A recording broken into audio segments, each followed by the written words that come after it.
بسم اللہ الرحمن الرحیم۔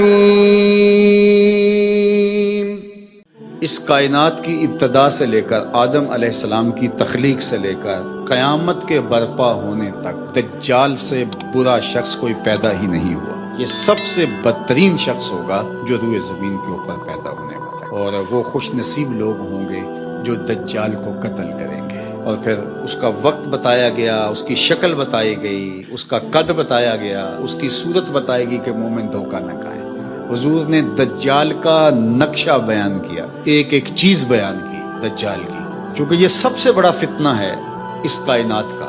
اس امت کا سب سے بڑا فتنہ تو یہ ہے جب سے آدم علیہ السلام تخلیق کیے گئے ہیں اس وقت سے لے کر کے آخری انسان تک سب سے بدترین، سب سے غلیظ، سب سے گندا، سب سے مکروہ اور سب سے برا وجود دجال کا ہے۔ اس لیے دجال کے فتنے سے ہر پیغمبر نے اللہ کی پناہ طلب کی ہے کہ اللہ مجھے اس کے فتنے سے بچانا۔ اللہ اکبر، کیونکہ بڑے بڑے لوگ اس کا شکار ہو جائیں گے۔ حضرت اسماء بنت یزید کہتی ہیں میں حضور کے گھر میں حاضر تھی اور ازواج مطہرات اور دیگر اہل خانہ بھی تھے کہ دجال کا تذکرہ چھڑا، تو اللہ کے محبوب نے ارشاد فرمایا جب دجال آئے گا تو اس کے آنے سے قبل جو 3 سال ہوں گے ان کی حضور نے حیات بیان فرمائی کہ آسمان تیسرا حصہ پانی کا روک لے گا، یعنی جتنی بارشیں برستی ہیں 2 حصے برسیں گی، 1 حصہ نہیں برسے گا، کم ہوگی بارش اس سال۔ اور زمین کی فصل بھی جتنی اگتی ہے اس کا تیسرا حصہ نہیں اگے گی، 2 حصے اگے گی۔ پھر اس کے بعد دوسرا سال آئے گا تو 2 حصے آسمان پانی روک لے گا اور زمین 2 حصے فصل روک لے گی۔ پھر تیسرا سال آئے گا تو 1 قطرہ بھی نہیں برسے گا اور زمین سے 1 دانہ بھی نہیں اگے گا، حتیٰ کہ کھروں والے جانور اور چرنے والے جانور اور کوہانوں والے جانور سارے کے سارے مر جائیں گے، یعنی اونٹ، بکریاں، گھوڑے سارے مر جائیں گے بھوک کی وجہ سے، قحط سالی کی وجہ سے۔ جب یہ 3 سال گزریں گے تو پھر دجال آئے گا، اور دجال ایک دیہاتی کو ملے گا اور کہے گا کہ اگر تو چاہے اور مجھے رب مان لے تو میں تیرے گھوڑے اور تیرے یہ جانور زندہ کر سکتا ہوں۔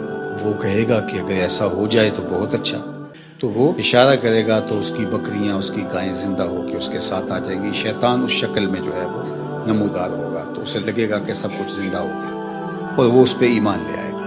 اس کے بعد پھر دوسرے دیہاتی کو ملے گا اور اس کو بھی یہی کہے گا، تو شیطان پھر اس کی بھیڑ بکریوں، اس کی گائے، اس کے اونٹ، ان کی شکل کے اندر ظہور پذیر ہو جائے گا، تو پھر اس کے پیچھے وہ بھی چل پڑے گا۔ یہ 2 چیزیں حضور نے ابھی بیان کی تھی کہ حضور کو باہر کوئی کام پڑ گیا تو حضور یہیں چھوڑ کے بات تو باہر تشریف لے گئے۔ تھوڑی دیر کے بعد حضور جب واپس تشریف لائے تو حضرت اسماء بنت یزید اور گھر کی دیگر خواتین زاروں کے تار رو رہی تھی۔ حضور نے فرمایا تمہیں کیا ہوا، تم کیوں رو رہی ہو؟ انہوں نے عرض کی یا رسول اللہ صلی اللہ علیہ وسلم، آپ نے جو دجال کا ذکر کیا، چونکہ صحابہ کے نزدیک سب سے قیمتی متاع ایمان ہے اور ہمارے نزدیک بھی سب سے قیمتی ایمان کی متاع ہی ہونی چاہیے، اور یہ بات میں نے کئی مرتبہ آپ سے کہی، اس دنیا میں سب سے بڑا انعام اور سب سے بڑا تحفہ جو حضرت انسان کو دیا گیا، سب سے بڑی نعمت جو ودیعت ہوئی وہ ایمان ہے، اور قیامت کے دن سب سے بڑی دولت اور نعمت عطا کی جائے گی جنت میں، وہ دیدار الہی ہوگا۔ جو یہاں ایمان سے محروم ہے وہ ہر خیر سے محروم ہے، اور جو ایمان کی دولت جس کے پاس ہے تو اگر اس کو دنیا کی کوئی چیز نہیں ملی تو وہ کنگال نہ سمجھے، چونکہ ایمان کی دولت اس کو نصیب ہے۔ مومن ہو اور پھر کہے میرے پاس یہ نہیں، میرے پاس یہ نہیں، میرے پاس یہ نہیں، میرے پاس یہ نہیں، تو یہ مومن کو نہیں جچتا۔ وہ اس پہ مطمئن رہے کہ یہ وہ دولت جو بڑے بڑے لوگوں کو نہیں عطا کی، اللہ نے اس عاجز اور فقیر کو عطا کر دی۔ تو صحابہ تو شکریہ ادا کرتے تھے، اور جب سنا کہ ایسے ایمان سستے سودے میں گائے اور بکریوں کی عوض چلا جائے گا تو صحابیات رونے لگیں، تو اللہ کے محبوب صلی اللہ علیہ وآلہ وسلم نے ارشاد فرمایا کہ اگر دجال میری موجودگی میں آ گیا فرمایا فکر نہ کرو میں نپٹ لوں گا، اور پھر آقا کریم نے ارشاد فرمایا کہ اگر میرے بعد آتا ہے تو پھر ہر مومن کا اللہ خلیفہ ہوگا، یعنی اللہ اس کی طرف سے اس کی حفاظت فرمائے گا۔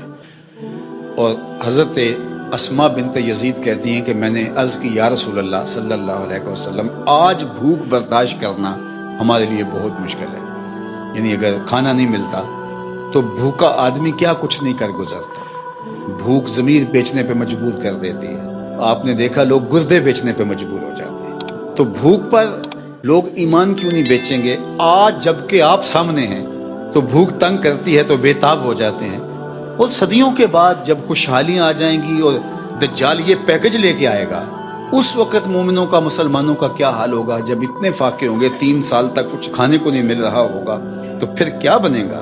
یہ پریشانی اس نے تڑپا دیا ہے۔